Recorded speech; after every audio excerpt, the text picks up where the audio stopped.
yang sangat kula hormati ya, teman Bapak kawula Kiai Haji Masbuhin Faqih, yang terhormat Kiai Haji Robah Maksum, yang terhormat Kiai Haji DRS Abdus Salam MM selaku Rektor Inkafa, semua teman-teman dosen hadirin sedanten ingkang kula hormati, mahasiswa-mahasiswi yang sangat saya hormati. Tadi sudah dikatakan oleh MC, di antara alasan saya datang karena bapak saya ini temannya Kiai Masbuhin. Itu salah ya, memang bukan di antara ya, karena itu memang. Tuh, kalau di antara ini sembrono. Karena kalau saya datang karena kalian itu dosa besar. Saya ini di rumah punya ibu sudah sepuh, punya pondok. Artinya saya punya kewajiban. Secara fikih kewajiban itu hanya bisa digugurkan oleh wajibun a'dhamu minhu, oleh kewajiban yang lebih apa? Besar. Kayaknya kalau mahasiswa-mahasiswa di sini tidak cukup untuk mengganti kewajiban itu. Sehingga saya berkali-kali memaklumatkan diri, yang undang saya nggak pernah sepuh itu dosa. Karena menggugurkan kewajiban yang lebih apa? Besar. Jadi teorinya gampang. Kalau ngundang sampean tuh mesti boleh karena nggak punya kewajiban. Jadi di rumah ya nggak punya pondok. Terus ibu sampean kalau sampean di rumah ya sumpek bocah kok nganggur gitu. Jadi fikih itu harus jelas. Saya ini pengagum fikih. Jadi saya di rumah punya ibu, saya ulang lagi, sepuh, butuh perhatian saya dan saudara-saudara saya, punya pesantren, sehingga artinya punya kewajiban. Ini sekaligus maklumat bagi yang ingin ngundang supaya ngukur dosa ndak yang ngundang Gus Pak itu. Bukan kebaikan atau ndak, tapi dosa apa enggak gitu. Artinya yang bisa menggugurkan kewajiban secara fikih itu hanya kewajiban yang lebih apa? Besar. Kayaknya ndak akan terjadi kecuali temannya bapak saya atau pernah guru-gurunya guru saya. Misalnya Lirboyo, nanti Sakban ngundang saya 2. Begini ya, ini kan abahnya Kiai Masbuhin juga namanya Faqih, gurunya juga Kiai Abdul Faqih. Saya berharap anak-anak Inkafa ini nekuni utamanya itu fikih.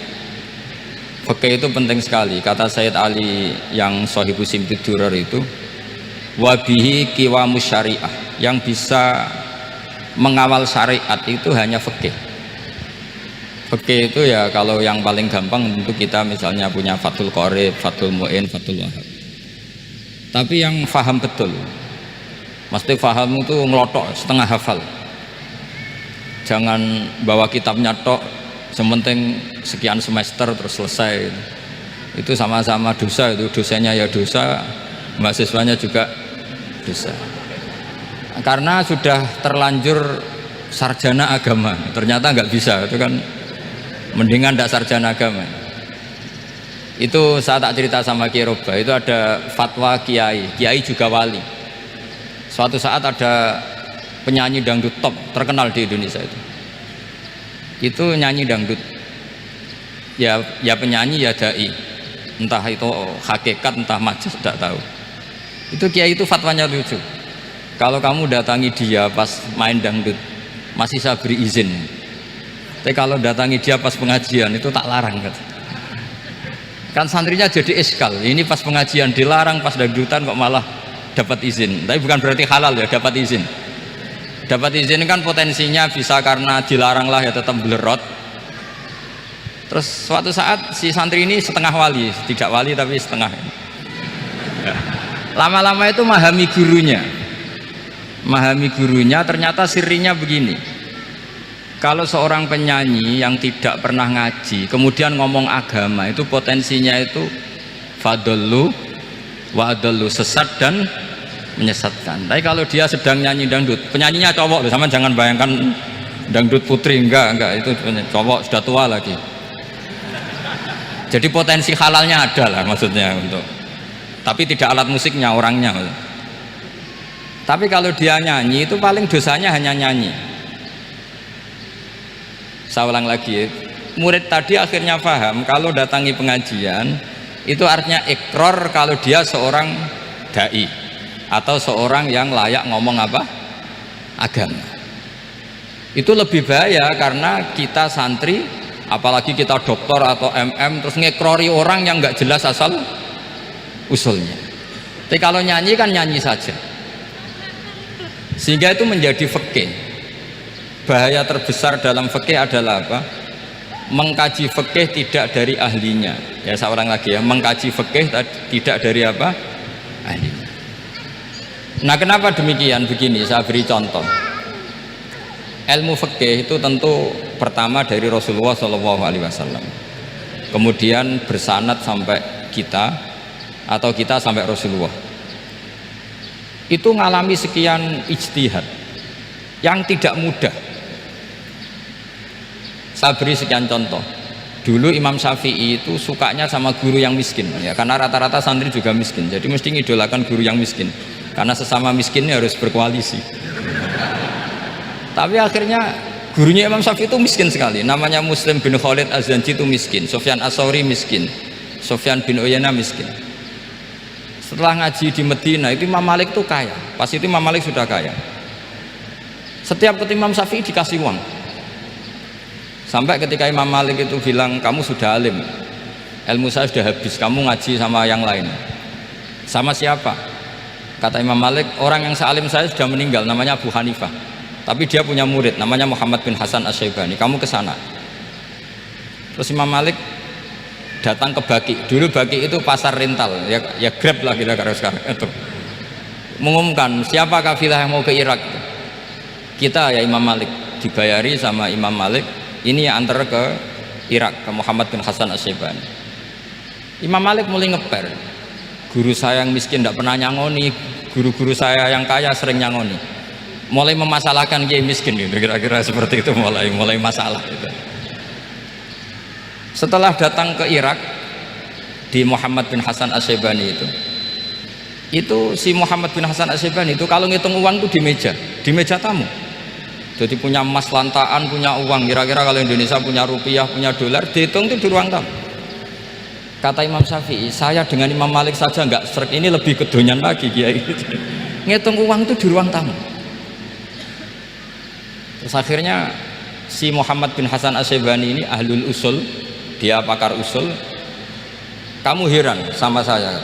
Iya, kiai kok kedonyan, dia ngomong gitu. Tapi kata Muhammad bin Hasan Asy-Syaibani, kalau kiai tidak boleh kaya, itu tak kayak wong fasik, ben gue demenan, gue mabuk. Oh jangan, nanti dipakai maksiat.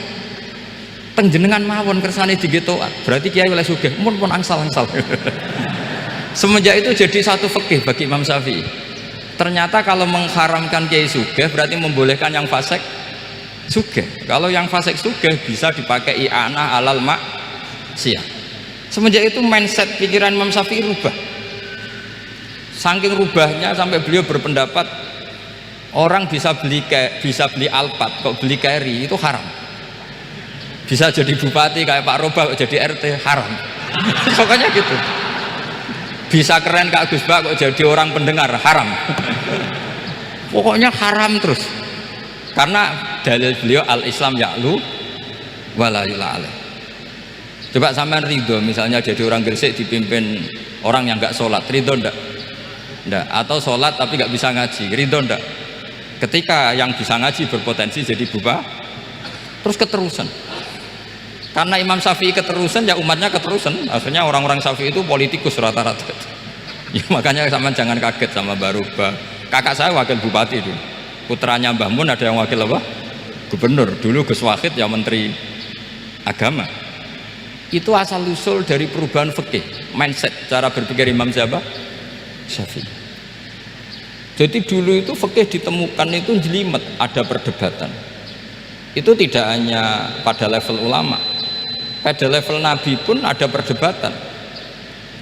Jadi jangan kira Nabi itu tidak debat, ya debat. Nabi itu asal seangkatan itu mesti debat, termasuk debat dengan malaikat. Jadi kalau perlu ya debat sama apa?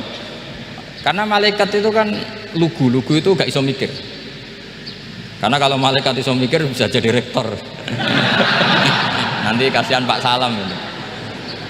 Malaikat gak boleh jadi rektor. Malaikat Israel itu nggak tahu etika. Jadi beliau ketika mau membunuh, mencabut nyawanya Ibrahim, datang, ya Ibrahim, saya ini disuruh nyabut nyawa kamu. Kata Ibrahim, wah kamu itu pasti salah. Kamu tahu saya siapa? Saya ini Khalilur Rahman, kekasih Allah. Masa kekasih membunuh yang dikasih? Ini nggak benar, logika itu nggak benar. Pasti kamu salah. Karena Israel itu tidak bisa debat. Ketika ditanya, hal ra'aita khalilan yumitu khalilah, masa kekasih membunuh yang dikasih? Saya ini Khalilur Rahman, masa Allah mencintai saya kemudian membunuh saya? Itu logika agak bener. Tidak, keliru, kamu itu keliru. Israel akhirnya terbang lagi. Ya Allah, katanya logika saya ini salah, karena masa kekasih membunuh yang dikasih? Karena Israel nggak pernah sekolah, nggak pernah sekolah, nggak bisa dia jawab. Akhirnya diajarin Allah. Dah kamu bilang gini ke Ibrahim, hal ra'aita khalilan yakrahu ayyalqa khalilah, masa kekasih tidak siap ketemu yang dikasih? Dibalik logikanya. Akhirnya datang lagi ke Israel, kata Allah begini, masa jenengan kekasihnya tidak siap ketemu yang kau kasih? Oh ya oke, mati gak apa-apa. Jadi ilmu itu ngalamin perdebatan. Jadi saya datang murni karena Kiai Masbuhin, bukan karena MC. Itu dosa besar kalau saya datang karena MC. Karena saya punya kewajiban yang lebih besar. Jadi yang bisa mengalahkan adalah a'dzama minhu, yang super besar kira-kira. Karena jelas ada riwayat inna min abaril birri silatar rajuli ahla wuddi abi. Ya, inna min abaril birri silatar rajul ahla wuddi abi. Di antara kebaikan yang sangat baik adalah seseorang menyambung teman bapaknya. Padahal sampean kan nggak mungkin teman bapak saya. Teman saya aja nggak mungkin, nggak level apalagi bapak saya kan. Jadi malah mohal itu. Jadi ilmu itu harus mengalami satu gesekan, karena logika itu bisa dibalik. Nah, karena ilmu itu mengalami satu gesekan, satu logika yang bisa kayak iya kayak enggak, sehingga jargon di dunia ijtihad itu begini, ra'yuna shawabun yahtamilul khata' wa ra'yuka khata'un yahtamilus shawab. Pendapat saya benar tapi mungkin salah, tapi pendapat kamu taruhannya salah dulu tapi yang mungkin benar. Jadi mustahid, kalau ketemu mustahid itu lucu ngomongnya itu, ra'yuna shawabun yahtamilul khata', pendapat saya tarifnya benar dulu tapi yang mungkin salah. Kalau pendapat kamu salah tapi ya mungkin benar, atau mungkin bisa salah, ya tidak tahu, pokoknya mungkin benar. Nah, kenapa demikian? Begini, di luar masalah tauhid, saya ulang lagi, di luar masalah tauhid itu tentu ada masalah-masalah yang sifatnya ijtihadiyah. Ya, saya ulang lagi, yang sifatnya apa? Ijtihadiyah. Dan ijtihadiyah ini nggak pernah selesai, karena muqtadul hal, konteks kesejarahan maupun konteks kesempatan itu tidak sama. Dulu kiai-kiai itu ngaramkan dasi, ngaramkan celana, karena yang celananan, yang dasinan itu penjajah, sehingga mantasabbaha biqaumin fahuwa minhum. Tapi lama-lama kiai-kiai itu ya pakai dasi, pakai celana, ya karena dianggap sudah tidak mantasabbaha biqaumin fahuwa minhum. Ini ngalami pergeseran. Semua ijtihad itu ngalami pergeseran. Lalu pertanyaannya begini, lalu ijtihad apa Gus yang permanen? Yang permanen ya ijtihad dengan alatul ijtihad, dengan alat-alat apa? Ijtihad. Saya beri contoh misalnya begini, Nabi Musa itu yang ngalami ijtihad. Kata beliau, karena kangen Allah, itu ingin melihat Allah, karena kangen. Rabbi arini anzur ilai, qala lan tarani walakin anzur ilal jabal. Ya sudah, namanya orang kangen ya ingin melihat, ya sudah gitu aja. Sehingga ahli ilmu kalam itu berdebat. Kalau kata ahli sunnah, karena Nabi Musa minta ingin melihat Allah, berarti melihat Allah itu jaiz, mungkin. Karena Nabi gak boleh bodoh meminta sesuatu yang mohal. Maka antipatinya ahli sunnah terhadap pendapat Mu'tazilah itu antipati. Karena menurut pendapat Mu'tazilah Allah itu qadim, Allah itu laisa kamislihi syai'un, sehingga gak bisa dilihat. Pertanyaannya adalah, berarti Nabi Musa meminta sesuatu yang mohal, itu bodoh sekali sampai gak tahu mana mohal mana apa jais. Makanya kata Imam Ghazali, masa Nabi Musa yang nabi nggak tahu kalau melihat Allah itu mohak, sampai minta berarti nganggap itu jais atau boleh. Itu cara pandang orang-orang ahli sunnah apa wal jamaah. Tapi tetap saja sebagian ulama itu ya balelo, yang kayak Mu'tazilah itu ya balelo, cara berpikir pokoknya itu karena kangen, bukan karena mungkin atau tidak mungkin. Jadi nggak mungkinnya tetap tidak mungkin. Terus mereka dalil la tudrikul absar wa huwa yudrikul absar. Nah, sudut pandang ini akan terus. Ada seorang wali ditanya, kalau kamu di surga ingin melihat Allah apa enggak? Jawabnya enggak. Kenapa aja? Kasihan Allah. Terus kenapa aja? Unazzihu dzalikal jamala an nadzari misli.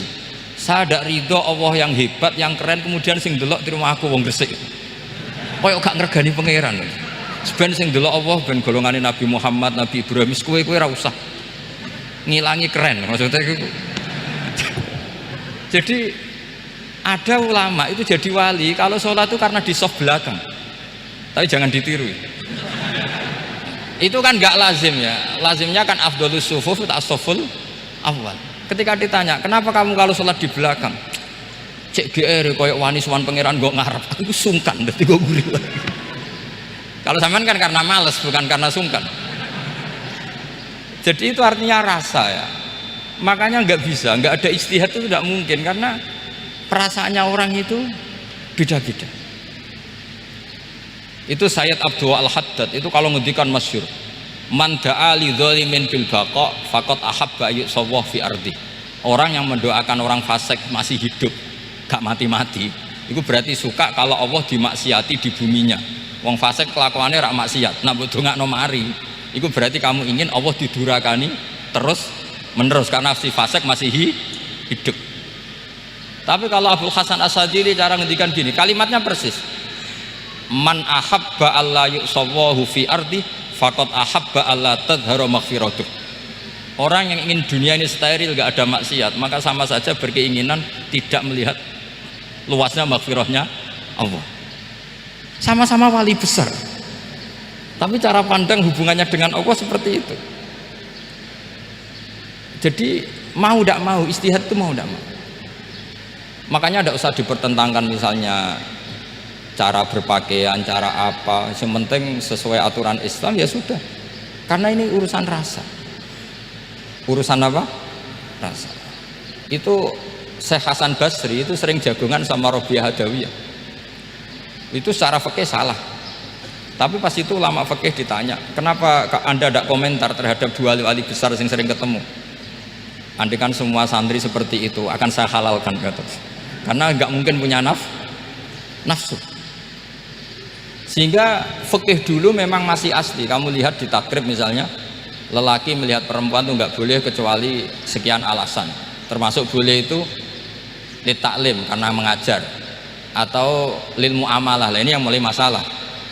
Ada warung kopi, penjaganya cantik, santri-santri ngopi, ini lil muamalah itu kan kasus itu.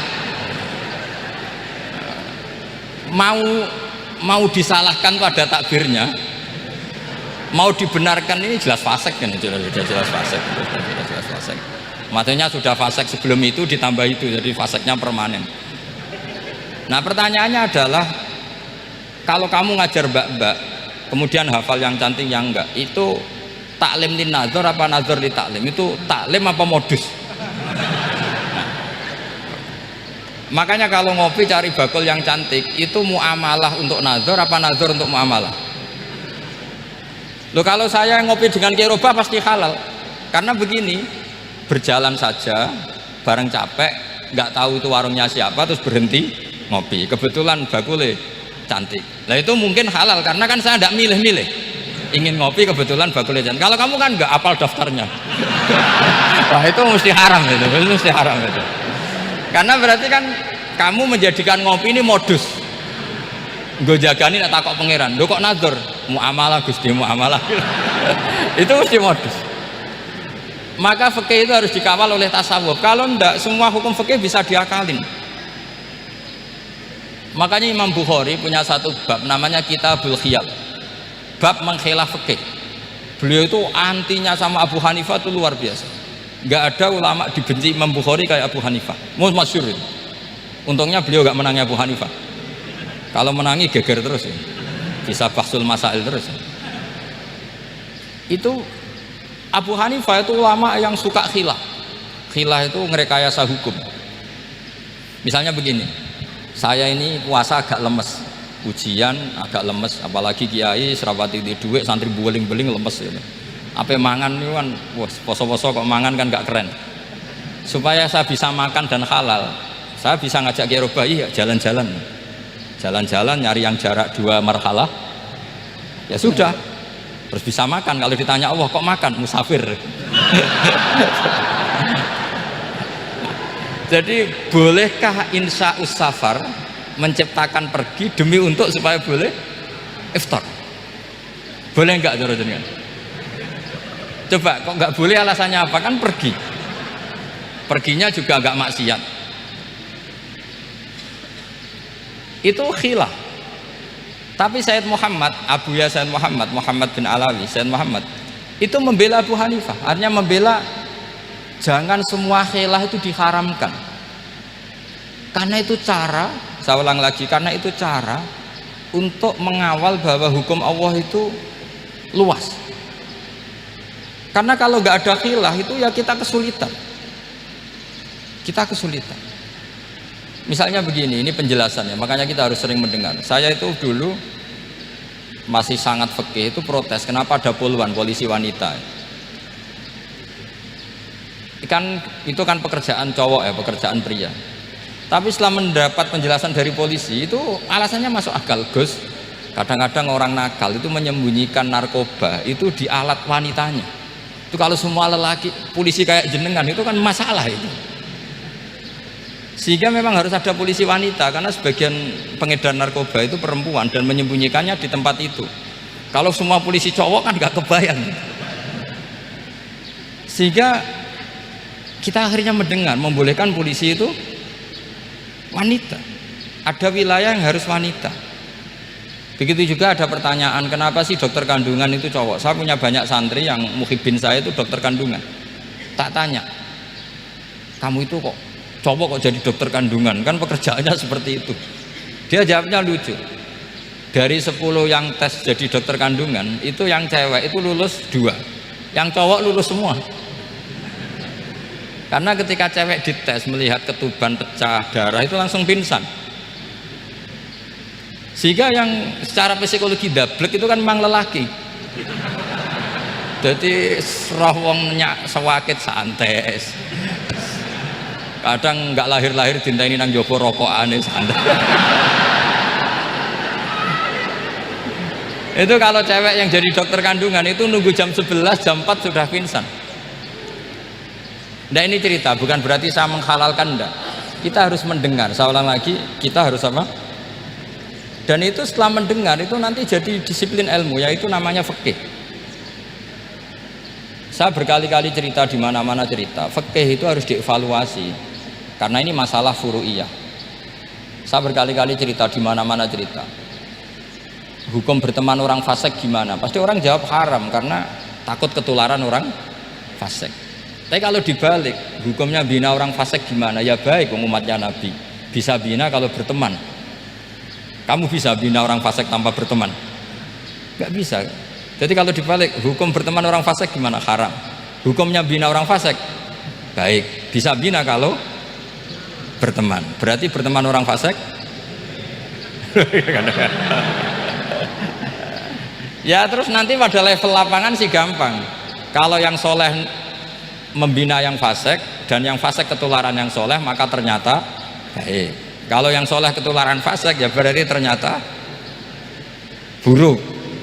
Tapi kan hukum masa nunggu kenyataan, kan jadi nggak hukum. Di mana-mana hukum itu kan ada asumsi, karena ini masalah ijtihad. Nah itu yang dilakukan para ulama kita. Jadi sampean harus mengkaji fikih secara detail, karena tidak hanya kita yang khilaf. Nabi-nabi juga khilaf dalam menentukan dakwah ilallah. Wali-wali kita kayak Abdul Hasan Asyadili sama Sayyid Abdul Al-Haddad itu juga khilaf. Imam Ghazali ya khilaf. Imam Suyuti itu kalau ketemu Al-Qastolani itu saling tidak nanya, saking nggak cocoknya, masyhur itu. Jadi ulama ya ora cocok. Bedanya nak saiki perkara partai. Kalau orang dulu enggak, karena pakai asumsi, karena memang susah.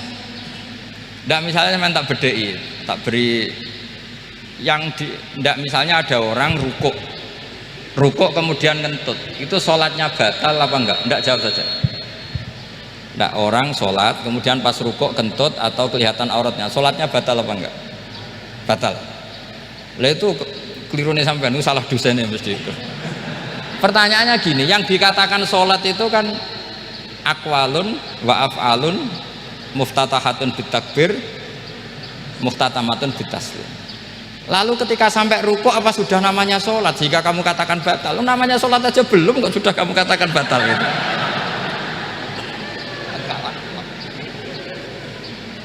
Iya kan? Jadi kalau aku mau sholat pas rukuk ngetut batal atau ora? Mestinya jawaban yang benar, ya ora sholat jadinya gitu. Karena kalau dikatakan sholat, definisinya harus sampai salah. Tapi kan kita nggak mungkin ngomong seperti itu, kan dianggap majnun. Padahal itu yang benar, yang punya kecerdasan. Nah makanya pertanyaannya, fikih itu ngikuti bahasa awam apa bahasa istilah?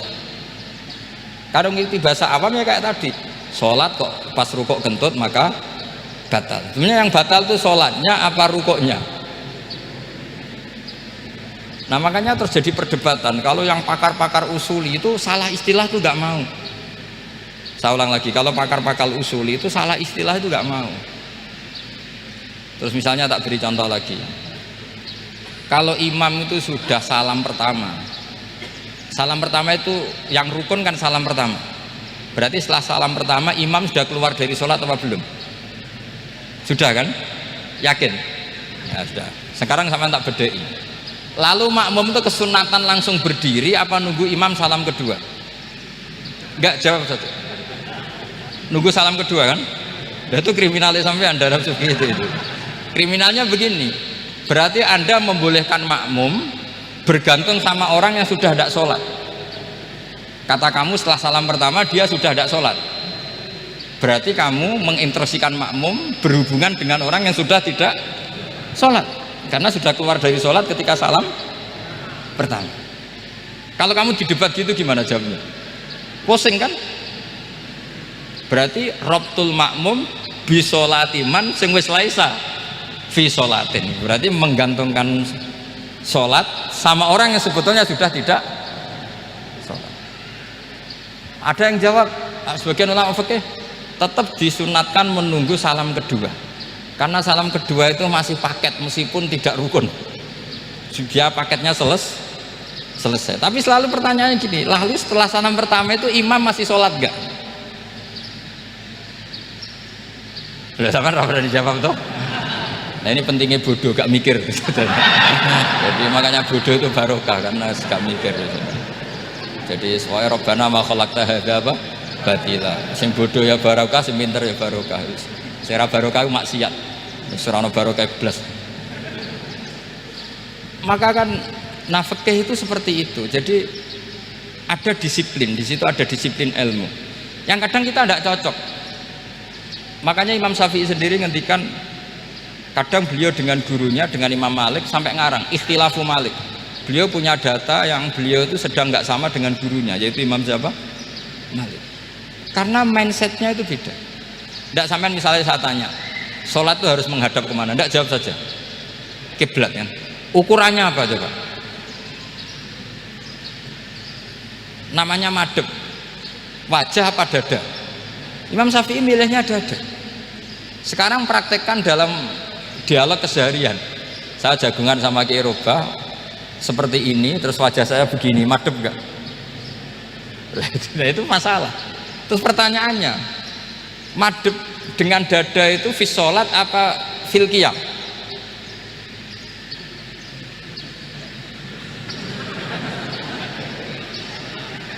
Loh enggak, kalau fis sholat pas sujud dada kamu madhep mana coba? Kamu enggak pernah mikir kan? Ya madhep pakai dada itu kan kalau berdiri, kalau rukuk sama sujud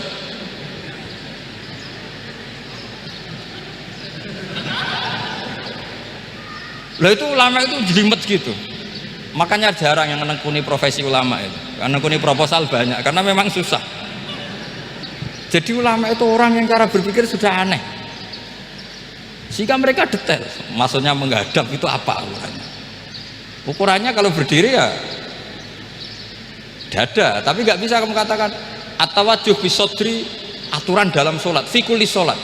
Pertanyaannya lah kalau rukuk sama sujud, dadanya menghadap kemana coba? Maka itu ilmu yang sudah jelimet. Nah ulama usul fikih, ulama yang nggak mau salah per detail hukum. Sehingga menurut Imam Rafi'i, misalnya kalau beliau ditanya sujud itu gimana ya, asal wat'ul jabhah ya sujud. Tapi kalau menurut Imam Nawawi harus melibatkan 7 apa? Anggota, yaitu al-jabhah, wal yaden, wal rukbaten, wal qadamen. Oke, Imam Nawawi kita ikuti. Tentu keseharian kita pakai Imam Nawawi, yaitu berdasar hadis umirtu an asjuda ala sab'ati a'dzumin al-jabhah, wal yaden, wal rukbaten, wal qadamen. Berarti berapa? 7. Tapi pernah saya cek di kitab karangannya Imam Syafi'i, ketika beliau ngendikan saya suka kalau orang sujud itu melibatkan 7 anggota berdasar hadis ini. Tapi kata beliau wayah tami itu dan bisa saja sujud yang wat'ul jabhah itu sudah cukup. Terus kata Imam Syafi'i, limadha, karena Nabi ketika sujud itu hanya ngendikan begini, sajadalaka wajhi wa sam'i wa basori. Gak ada di hadis wayadi warubati wakodami. Ya sudah akhirnya itu sudut pandang. Terus gugatan kedua begini, ada orang muslim yang sujud sama berhala. Untuk menjadi murtad itu harus 7 anggota apa cukup wat'ul jabhah alal ardi? Untuk sah menjadi murtad itu, untuk sah menjadi murtad cukup wat'ul jabhah alal ardi harus 7 anggota. Untuk keabsahan murtadnya itu tidak jawab. Makanya ini tugas dosen-dosen ini meminterkan ini, karena namanya sudah faqih. Faqih itu ahli fikih yang detail, namanya faqih. Kalau ini mutafaqih. Jadi bukan tafakuha tapi tafakuha, kayak tamarodo. Jadi wazannya nanti itu wal idhari ma laysa fil waqi'. Jadi ini bukan gojlok, ini memang marah saya ini. Jadi kalau sudah pakai gelar fakih harus fakih betul.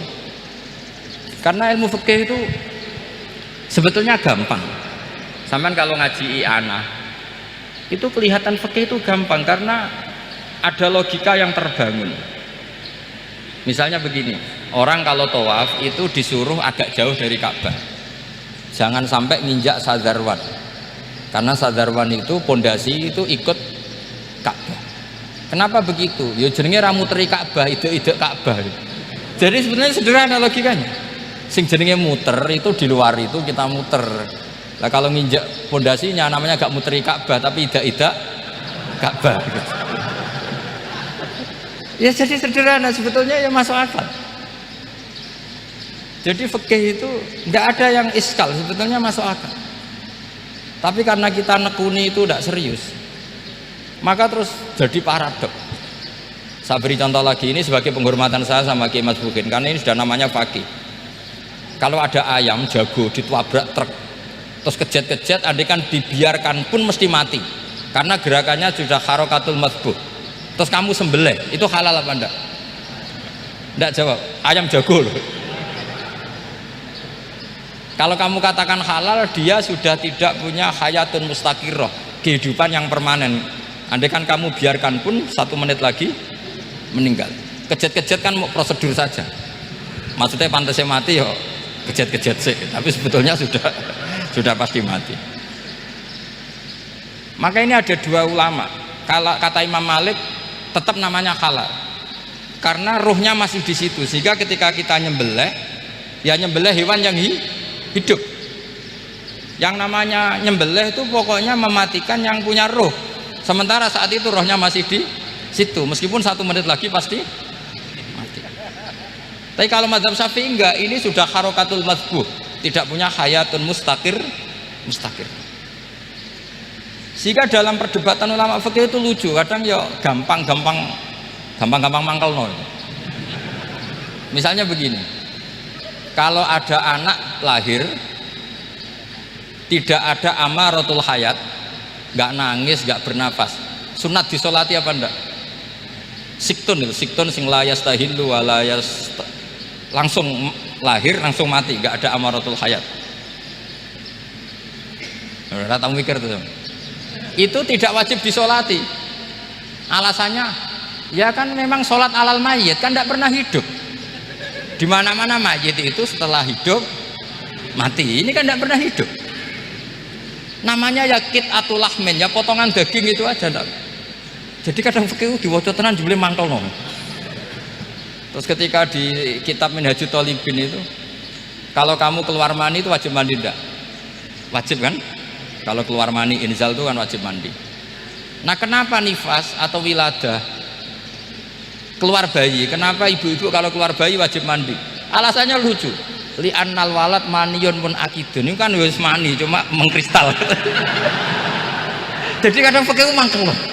Apa ya kok sembrono gitu masuk wajib mandi wiladah itu karena apa? Li annal walad maniyun munakidun. Iku mani sing wis mengkristal, mani sing wis jelalatan lah, lahir nuangis macam-macam. Jadi ternyata karena kenapa fikih butuh alasan nyari hadis tentang keluar anak mandi itu nggak ada yang sorry, yang ada adalah tentang inzal. Innamal ma' minal, akhirnya dicari-cari ternyata walad itu maniyun munakid. Lah ini problem fikih. Sampean harus siap dengan pelajaran seperti ini, meskipun sampean mungkin wong priayi, tapi ini ilmu. Ya, saya ulang lagi, ini ilmu. Sehingga ulama itu mau tidak mau harus mau mendengar.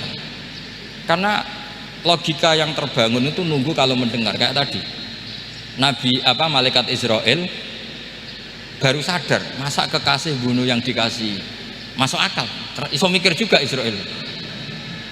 Kalau sama sampean sih nggak nerima, tetap selonang-selonang. Ini masalah Ibrahim Khalilur Rahman. Sehingga kita di alasan fikih itu harus kita dengar.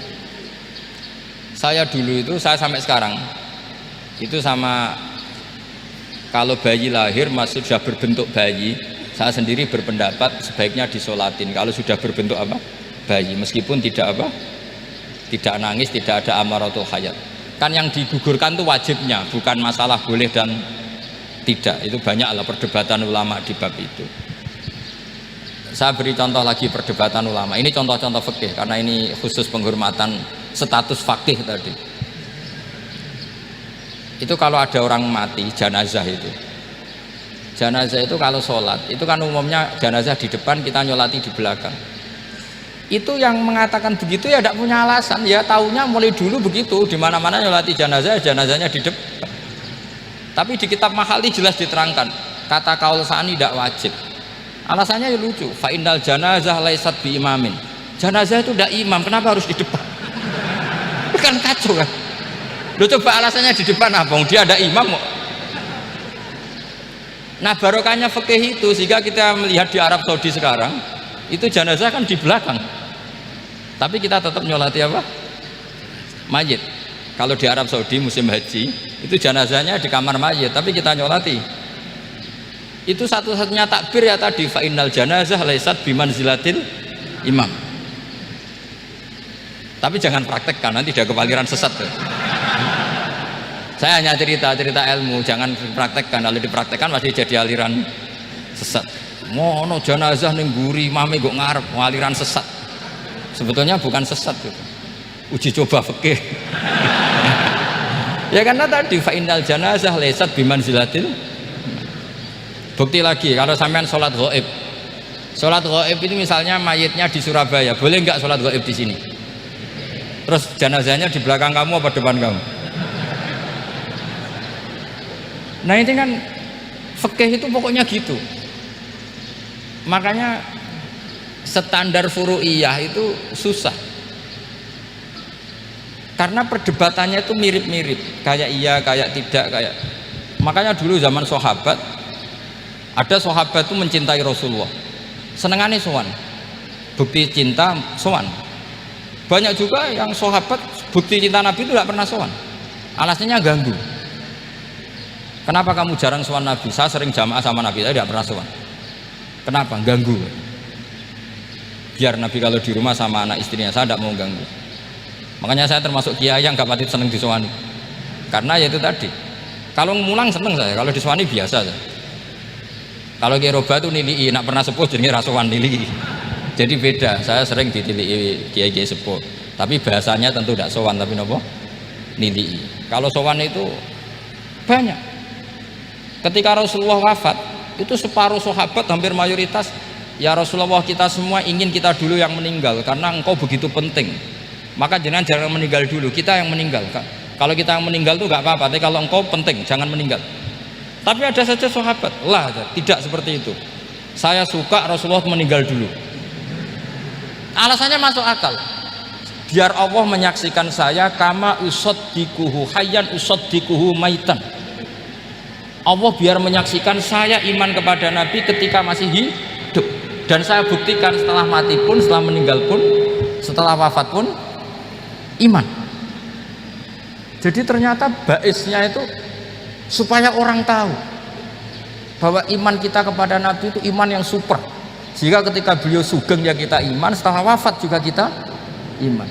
Kai usaddikuhu maitan kama usaddikuhu hayyan, supaya saya mentasdikkan beliau setelah meninggal sebagaimana kita mentasdikkan beliau saat masih hidup. Dan ternyata Allah ridho dengan perkataan sahabat itu. Kenapa Allah ridho? Karena menjadi pelajaran bagi orang-orang yang ditakdir gak menangi Rasulullah SAW. Tetap mereka iman. Jangan kayak setan. Setan itu kurang ajar betul kalau iblis itu. Masyhur itu. Iblis itu nangis-nangis neng Nabi Musa. Iblis itu takutnya sama Allah itu luar biasa, sampean kalah. Iblis itu setiap ketemu malaikat, karena dia ngerti alam gaib, mesti apa itu kama sali syaitani id qala lil insani kufur falamma kafara qala inni bari'um minka inni akhafu wa rabbal alamin. Jadi setan iblis itu paling sering bilang inni akhafu wa rabbal alamin, karena iblis itu tahu surga, tahu neraka, tahu kekuasaannya Allah. Jadi takutnya sama Allah luar biasa. Makanya setiap dia mengajarkan kekafiran, setelah orang itu kafir gimana? Inni bari'um minka inni akhafu wa rabbal alamin. Saking takutnya sama Allah, suatu saat iblis ini datangi Nabi Musa karena tahu Nabi Musa itu kalimullah, orang yang bisa komunikasi langsung dengan Allah. Ya Musa ya kalim Allah, saya ini makhluk, saya takutnya sama Allah luar biasa, tolong rayukan Allah supaya nerima tobat saya. Karena dirayu terus, lama-lama Nabi Musa bilang oke, tak rayukan Allah sama Allah. Karena Musa kekasihnya, ya Allah iblis punya ingin tobat, tolong dikasih hak tobat. Kata Allah oke, dia bisa tobat asal mau sujud di makamnya Nabi Adam, karena kesalahannya dia gak mau sujud sama Nabi Adam. Semenang Nabi Musa karena ada cara untuk iblis menjadi tobat. Dikasih tahu sama Nabi Musa, alhamdulillah kamu diterima tobatnya. Syaratnya apa? Sujud ke kuburannya Nabi Adam. Wah iblis ya tau aslinya terus. Asjuduhu maitan wa qad la asjuduhu hayyan. Zaman urip aku ora gelem, pemene wis mati. Oh dasar setan itu. Zaman urip aku ora gelem, wis mati kok kon sujud. Kumat maksudnya, terus ya sudah, terus sampai sekarang akhirnya. Kalau sekarang sudah tidak mungkin lagi karena nggak ada Nabi Musa sudah. Jadi ijtihadnya sahabat melihat wafatnya Rasulullah itu beda-beda, dan ternyata semuanya diridhoni Allah. Karena ternyata yang suka Nabi wafat dulu adalah ingin supaya umat Islam tetap mencintai beliau, iman sama beliau, tasdik sama beliau, sebagaimana tasdik zaman sugeng. Makanya kita harus mencintai guru-guru kita. Uhibbuhu maitan kama uhibbuhu hayyan. Saya sampai sekarang itu ya merasa Mbah Mun itu tidak meninggal. Saya masih merasa kalau bapak saya tidak meninggal, karena kita mencintai beliau-beliau ketika hidup dan ketika wafat itu sama. Karena beliau-beliau sama kita juga seperti itu. Rasulullah itu ketika mendekati wafat, ya bahasa halusnya intaqala ila rafiqil a'la. Itu Nabi kalau ngedikan tuh rileks sekali. Hayati khairun lakum wa wafati khairun lakum. Cung aku nak uripku ya apik, engko nak aku wis kapundhut ya apik. fa amma hayati fali asunna lakum as-sunan. Sebagian riwayat fa innakum tuhadditsuna anni wa uhadditsu ankum. Kalau saya masih hidup, saya bisa mengajarkan kamu sunnah, mengajarkan kamu tradisi-tradisi yang benar. Dan ketika aku mati, ketika aku sudah wafat, maka saya jejer Allah, kata Nabi. Saya berdampingan dengan Allah, maksudnya dekat Allah. Tentu bila kaifin walan hisor. Terus sudah fa inna amalakum, amal-amal kamu diperlihatkan ke saya. Berhubung saya sudah dekat Allah, kalau amal kamu baik, saya muji Allah. Kalau amal kamu buruk, saya langsung mintakan ampun kepada Allah. Jadi Nabi rileks sekali. Artinya saya hidup bagus karena bisa ngajarkan kamu as-sunan wa syara'i'. Kalau saya wafat karena saya dekat Allah. Kalau kamu baik, saya muji Allah. Kalau kamu buruk, saya mintakan ampun kepada. Guru-guru kita juga seperti itu. Justru setelah wafat, beliau-beliau punya kesempatan dekat sama Allah, dekat sama al-malail a'la, sehingga mendoakan apa? Nah, terus kata Sayyid Muhammad, wala taqulu lima yuqtalu fi sabilillahi amwat. Kamu jangan pernah berkeyakinan atau berpendapat atau berkomentar kalau orang-orang yang mati fi sabilillah adalah berstatus apa? Mati, amwat. Kalah. Terus kata Sayyid Muhammad, hadza li amati syuhada. Ketentuan ini bagi umumnya syuhada. Artinya gini, umumnya syuhada saja tidak berstatus amwat. Apalagi hadza Rasulullah sayyidul syuhada, sayyidul anbiya, sayyidul mursalin, tentu tidak pernah berstatus amwat. Ya, saya ulang lagi ya, jadi zaman cara berpikir amatus syuhada, syuhada yang umum saja berstatus hidup, tidak boleh distatuskan amwat. Apalagi Rasulullah itu sayyidus syuhada, sayyidul anbiya, maka status beliau pasti hayyun la yamut, pasti beliau itu hidup tidak. Dan karena beliau itu asfaq, sangat sayang kepada kita, sebagaimana zaman beliau hidup itu sayang kepada kita, sampai nangis-nangis minta hak syafaat, maka setelah meninggalkan pun beliau pasti sayang kita dan pasti berusaha supaya kita diampuni oleh Allah Subhanahu wa ta'ala. Sehingga ada sahabat yang tadi berpendapat, kalau saya nggak masalah Nabi wafat dulu, supaya Allah menyaksikan saya usaddiquhu maitan kama usaddiquhu hayyan. Jadi ini cerita ya, cerita sudut-sudut pandang. Jadi saya mohon kalau mengkaji fikih itu harus detail, minimal takrib itu setengah hafal, supaya konstruksi ilmu itu utuh. Ya, saya ulang lagi, konstruksi ilmu itu, karena ilmu itu mesti ada yang apa ya, ya rodok setengah salah itu, tapi disalahno ora kena. Ndak sampean tak bedheki, nak pancen bener langsung tak angkat jadi rektor. Nak bener tuh. Coba rukun sholat pertama itu apa coba? Rukun sholat pertama niat. Niat sama berdiri dulu mana? Ayo, niat dulu baru berdiri, apa berdiri dulu baru niat? Berarti niat sama berdiri dulu mana? Rubah kan? Artinya kita mau bilang tartib urutannya niat, berdiri, takbir, gak bisa. Yang dikatakan niat itu apa? Qasdus syai' muktaronan bifi'lihi. Berarti niat sama takbir harus bareng apa urutan? Bareng. Terus dengan qiyamnya urutan apa bareng? Bareng apa urutan? Loh, enggak, kalau urutan berarti takbir dulu, duduk, baru berdiri. Nah, maka seperti ini itu mau tidak mau kita salah, dikatakan tartib ya salah, dikatakan serentak ya salah. Cuma karena kita bodoh, gak tahu mikir itu, alhamdulillah kan di situ itu. Lu coba niat sholat, niat takbir qiyam dulu mana? Niat takbir qiyam dulu mana coba? Dulu qiyam. Enggak ada kitab yang mengatakan arkanus sholat awaluha. Oh, dianggap kitab kriminal mesti. Makanya ngendikane ulama-ulama di sarah-sarah, mau ndak mau sebagian istilah itu tasamuh itu wis digawe gampang ngono kok repot. Karena kita ndak bisa detailnya. Coba misalnya puasa. Puasa Ramadan itu wajib apa? Tabyitun niat, nginepno niat. Sing darani nginep itu umure lama apa enggak? Lama kan? Sekarang sebelum 2 menit kamu baru niat, sah apa enggak? Sah. Itu sempat nginep apa enggak 2 menit itu? Enggak sempat kan? Jadi ilmu itu makanya kata ulama-ulama pokoknya ilmu itu mesti ono unsur tasamuh. Tasamuh itu ya tiga gampang. Apa?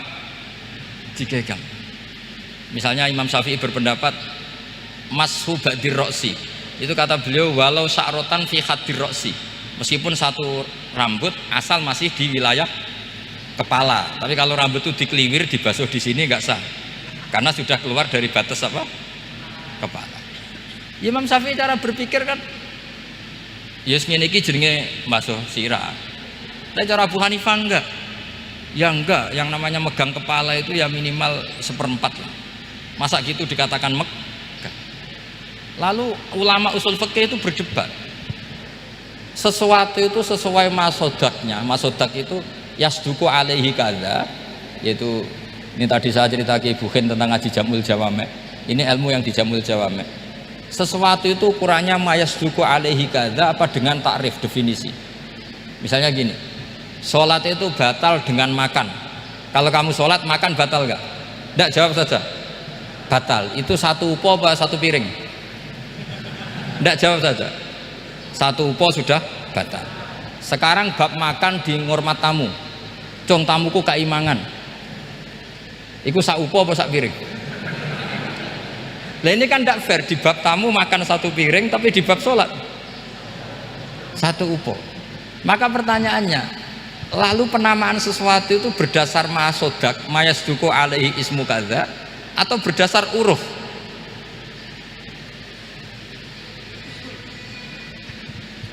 Ukurannya apa coba? Maka terus jadi perdebatan. Lah ini di sini ini pentingnya ulama karena ya sekarang saya bedai sekarang. Cengkeh itu wangi apa enggak? Kategorinya cengkeh. Wangi kan, kalau orang bikin kue tar pasti pakai apa? Cengkeh. Pakai wedang ronde supaya manis, apa wangi dikasih apa? Cengkeh. Nah itu saya berkali-kali cerita, pernah mau dipikirkan orang Islam itu nggak boleh rokok karena dianggap pakai apa? Mewangi karena ada apa? Cengkeh. Tapi terus didebat, kalau gitu berarti orang Jumatan sunat rokok. Karena Jumatan disunatkan pakai pewangi. Wah itu kan akhirnya tuh, wah iya repot ya. Jadi kalau cengkeh kamu kategorikan pewangen, yang orang Ihram nggak boleh rokok karena pakai cengkeh yang wangi, konsekuensinya orang Jumatan sunat rokok karena berarti di masjid pakai apa? Pewangi. Kan sesat semua jadi. Jadi itu ilmu. Makanya selain fikih mateng itu ada ilmu yang namanya usul fikih. Usul fikih itu yang neliti itu. Mayasduku alaihi kadza. Jadi yus ngono iku darani ngono. Saurang lagi. Ngono iku wis darani ngono. Ora perlu roh detail. Ya, saya ulang lagi. Wis ora perlu roh detail. Makanya Abu Hanifah itu misalnya basuh wajah. Wis angger keceluk ngene iki basuh wajah. Nek Imam Syafi'i kan detail. Mimbaini manabitis sya'ri sampai ila somahe uzunehi ila dzakon. Terus manabitis sya'ri Imam Syafi'i nambah apa? Ghaliban. Kenapa ditambahi ghaliban? Karena kalau orang budak manabitis sya'rinya di sini. Jadi itu fikih. Jadi fikih itu jelimet.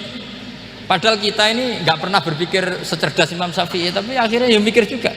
Nah, gak ditambahi ghaliban, manabitis sya'rinya orang budak kan sini. Terus sekarang perdebatannya, orang budak basuh maskur roksi di sini sah enggak? Karena tadi itu wajah apa kepala gitu. Kan jadi bingung gitu. Ya makanya ini mukadimah saya supaya sampean lebih disiplin belajar fikih dan setidaknya didiskusikan lah kitab-kitab Minhajut Thalibin atau kitab-kitab Mahali. Karena di situ nanti ada perdebatan dan perdebatannya itu indah sekali kayak tadi. Ada yang mengatakan jenazah harus di depan, tentu dalam kondisi normal kita ingin jenazah itu di depan, tapi ada kondisi itu tidak normal kayak di Masjid Haram. Lalu solusinya gimana? Ya kita ngikuti kaul sani fa innal janazah laisat bimanzilatil imam. Jadi kalau di sini normal ya sudah kita sholat ya normal aja lah. Masa jenazahnya di belakang kamu sholat, nanti jenazahnya iri, sekali-kali di depan aja kok gak boleh gitu. Malah jadi repot tadi. Jadi karena apa ya? Kalau kita mengkaji tidak panjang itu bahaya. Karena ilmu tadi, ilmu itu ada logikanya. Imam Ghazali dalam bab warid sama maurud itu gak setuju sama Imam Syafi'i, dia Maliki. Ya kalau dalam mazhab Syafi'i yang populer kan kalau ada najis airnya sedikit kan dikucurkan supaya al-ma'u itu warid. Kalau warid punya kekuatan menghilangkan. Tapi gak boleh najis diletakkan di bejana yang ada airnya namanya maurud. Tapi Imam Ghazali dalam hal itu ngikuti Imam Malik, nggak ada bedanya warid sama maurud. Karena logika Imam Ghazali gini, misalnya ini ada najis ya mik ini ada najis di sini, atau sarong lah, contoh paling gampang kan sarong, ini sarong najisnya di sini, kamu kucuri. Ketika kamu kucur, air yang lewat ini kan tidak ada dua kola, kemudian ketika terkena najis mutanajis kan. Kalau dia sudah mutanajis, dia punya kekuatan menghilangkan najis apa enggak? Enggak kan, karena dia sendiri berstatus mutanajis. Artinya begini, meskipun ini disorno, itu bukan berarti najis gak campur. Nah terus sampean misalnya bantah, tapi kucurannya wakil, terus nanti semua tersisa hilang. Ya kalau gitu nggak ada masalah kan, pertanyaannya kan karena banyu itu satu ciduk. Sehingga Imam Syafi'i mengatakan, cara berpikir Imam Ghazali, air itu oleh Allah dikatakan mutahhirun, mensucikan. Ya sudah, kalau ada air berarti mensucikan, baik caranya warid maupun maurud. Bukan karena air itu menghilangkan najis, karena tadi logikanya yang sudah kena najis, air ini sudah berstatus mutanajis, berarti pas mulai lewat ke bawah dia statusnya apa? Mutanajis. Ke bawah lagi berstatus mutanajis. Misalnya sampean bantah, tapi mutanajis ini kan dihilangkan oleh air di atasnya. Iya, kalau ada jaminan air berikutnya bisa menuntaskan. Nah najisnya bandel, gandok kan terus panjang perdebatannya. Makanya kata Imam Ghazali, sudah dalam hal itu saya ikut Imam Malik. Ikut Imam Malik, anggar ono najis kok disori banyu ne ora mutaghayir, yer yes ngono iku jenenge nyucekno. Mergo banyu oleh Allah distatuskan mutahhir, mensucikan. Dadi ora usah bayangno sing jlimet-jlimet. Nah itu namanya masodak, wis keceluk basuh ambek banyu. Berarti wis keceluk mensucikan. Itu juga satu kefiah dalam usul fikih. Ya sudah seperti itu. Ya kayak sampean kangen anak lah. Kangen anak itu ketemu wis cukup ta ora? Cara sampean wis cukup. Tapi cara anake sampean ketemu tok ra nyangoni. Nah. Lalu ukurannya itu ukuran anak apa ukuran orang tua? Enggak ukuran anak apa ukuran orang tua? Definisi ketemu lalu. Ukuran orang tua apa ukuran anak? Sama khilafnya ulama. Ini terakhir, contoh terakhir dari saya. Fasyamu salasati ayyamin fil haji wa sab'atin idza raja'tum. Ada pelanggaran haji yang bayarnya itu puasa 3 hari di musim haji dan 7 hari ketika pulang. Imam Syafi'i berpendapat 7 hari yang idza raja'tum ketika pulang itu orang itu setelah di rumah. Di mana-mana pulang itu setelah di rumah. Tapi menurut Abu Hanifah enggak. Asal sudah balik kanan dari Mekah, dia di perjalanan puasa sudah sah. Karena bagi penduduk Mekah, kalau kamu sudah balik kanan namanya pulang. Seperti ini saya nanti, setelah acara saya pulang. Pasti Kiai Robah kalau ditanya, Gus Bak kemana? Sudah pulang. Tapi tanyakan istri saya. Jadi orang sini kalau saya sudah pamit, sampean bilang saya pulang enggak? Gus Bak kemana? Sudah pulang. Tapi tanyakan istri saya. Belum pulang. Lalu ukurannya ini jenengan apa istri saya? Lah mau nggak mau harus, karena Allah hanya ngendian wasab'atin idza raja'tum, dan 7 hari ketika kamu sudah pulang. Ukurannya siapa coba? Ukurannya penduduk Mekah apa keluarganya? Kalau ukurannya penduduk Mekah, asal orang haji sudah cabut ya disebut pulang. Tapi kalau ukurannya keluarga, asal belum sampai rumah belum disebut pulang. Itu yang seperti kita dulu ketika era Wesel, zaman Ki Mas Bukin, Ki Roba Mondok, saya kan era Wesel. Angger wong tua bar ngeposno, anakku wis tak kirimi kan gitu. Wong wis diposno. Tapi masih 3 hari. Jari anake, durung dikirimi. Bener mana coba? Ya kira-kira seperti itulah usul fikih. Saya mohon anak-anak Inkafa ini mengkaji itu dengan status fakih. Fakih itu orang yang mutafannin, mutabakhir fil fikih. Itu baru disebut apa? Fakih. Kalau enggak namanya apa? Mutafakih. Jadi bukan fakih tapi berpura-pura apa? Berpura-pura ahli fikih. Ya, tentu sekolah ini bukan diciptakan untuk yang berpura-pura fikih, tapi memang benar-benar apa? Fakih. Ya saya kira demikian. Mohon maaf. Assalamualaikum warahmatullahi wabarakatuh.